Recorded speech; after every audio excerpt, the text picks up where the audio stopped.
اگر کوئی پہلے نماز نہ پڑھتا ہو اور ابھی نماز پڑھنا شروع کی ہو لیکن یہ معلوم نہیں کہ کتنی نمازیں قضا ہوئی ہیں، تو اب وہ اپنی نمازوں کی قضا کا حساب کیسے کرے اور کیسے نمازوں کی ادائیگی کرے؟ اگر یاد ہے کہ کب بالغ ہوا تھا اور یہ یاد نہیں کہ کب سے نمازیں چھوٹی ہیں، کتنی چھوٹی ہیں، کچھ پتہ نہیں، تو اب یہ کہ کب بالغ ہوا تھا تو یہ بھی شاید یاد نہیں ہوتا، یہ نہیں ہوتا، پتہ ہی نہیں ہوتا۔ تو اگر نہیں ہے یاد تو وہ لڑکا 12 سال سے لے کر 15 سال کے درمیان بالغ ہوتا ہے، آثار بلوغ ظاہر ہوتے ہیں، اور لڑکی 9 سے لے کر 15 سال کے درمیان بالغہ ہوتی ہے۔ اب اگر اس کو یہی نہیں پتا کہ کب بالغہ ہوئی، کب اس کے آثار یا شرائط پائے گئے کہ یہ بالغہ ہو گئی، تو اب نماز کا حساب لگانا ہے تو پتہ ہی نہیں کب بالغ ہوئی، تو احتیاط یہ ہے کہ 12 سال سے لڑکا، 9 سال سے لڑکی، یہ حساب لگائے نمازوں کا۔ فرضوں اور وطر کی قضا کرنی ہے، فجر کی 2، ظہر، عصر و عشاء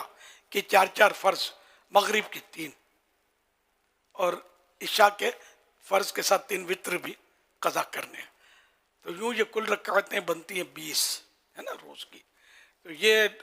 قضا کرنی ہے۔ اور اب اس وقت عمر کتنی یہ حساب لگا لیں، یا کب سے آپ نے شروع کی، اس سے پہلے جتنی بھی نمازیں بنتی یہ سب قضا، اور جتنی جلدی لوگ یہ سمجھتے ہیں کہ ہر نماز کے بعد ایک قضا کر لے،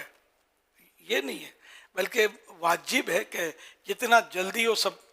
اپنا یہ بوجھ اتارے اپنے سر سے، قضا ادا کر دے، جلدی جلدی قضا کرے، بلا وجہ تاخیر بھی گناہ ہے۔ اس میں تھوڑی تھوڑی رعایت بھی ہے کہ جیسے رکوع سجود میں سبحان ربی الاعلیٰ، سبحان ربی العظیم وغیرہ، یہ 3 کے بدلے ایک بار بھی پڑھ سکتے ہیں۔ فرضوں کی تیسری، چوتھی، مغرب کی تیسری میں سبحان اللہ 3 بار سورہ فاتحہ کے بدلے یہ پڑھ لے، 3 بار سبحان اللہ، اور التحیاتوں کے بعد اللہم صلی علی محمد کہہ لے اور سلام پھیر دے۔ وطر میں تکبیر قنوت، تیسری رکعت میں تکبیر قنوت، جب سورہ فاتحہ اور سورت ملا کر تکبیر قنوت کہتے ہیں نا، اس کو تکبیر قنوت کہتے ہیں، تو واجب ہے۔ تو یہ اللہ اکبر کہہ کر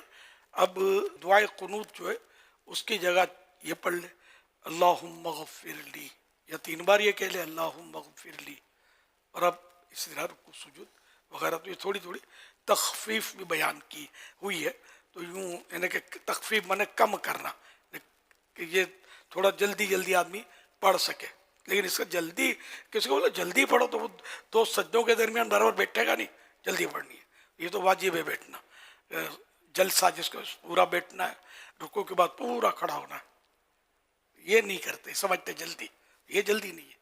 اور اس طرح بھی نہیں باغم باغ کرنی پڑھنے میں کہ حروف چب جائیں اور معنی خراب ہو جائیں، پڑھنا اس طرح ہے کہ وہ تو صحیح حروف ادا ہوں اپنے مخرج سے۔